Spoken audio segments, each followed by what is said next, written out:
काज़ी अहमद मां ख़बर शामिल कयो था। फ़कीर हक़ नवाज़ कलंदरी जी रिपोर्ट मुताबिक़ काज़ी अहमद जे आफ्ताब कॉलोनी जी मौजूद शख्सियत फ़ौजी गुलाम रसूल खोसो, गुलाम कादिर खोसो, गुलाम मुस्तफ़ा खोसो जी अमड़े सहाफ़ी सोशल वर्कर अब्दुल जब्बार खोसो, अब्दुल कादिर खोसो जी ॾाढी रज़ाई लाइ सां वफ़ात करे वई, जंहिंजी नमाज़ जनाज़ा नाज़ कॉलोनी डिग्री कॉलेज काज़ी अहमद में अदा कई वई, जंहिंमें काज़ी अहमद जे सियासी समाजी ऐं सहाफ़ी बिरादरी जी वॾी तादाद शिरकत कई। उन खां अलावा खोसा वेलफेयर एसोसिएशन जे अॻवान हाजी अली नवाज़ खान खोसो,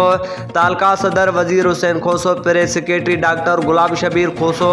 Pakistan ex serviceman service society तालका काज़ी अहमद जे अॻवान ॼाम मोहम्मद अनवर खान उनड़, MS ज़ुल्फ़कार सेतो, मोहम्मद हनीफ़ माजोठो, बशीर अहमद मल्लाह, सूबेदार मीर मोहम्मद, मोहम्मद बचल महर, मोहम्मद यासीन खान, अब्दुल सत्तार चांडियो, असलम वागरो, अली गुहर कलोड़ो,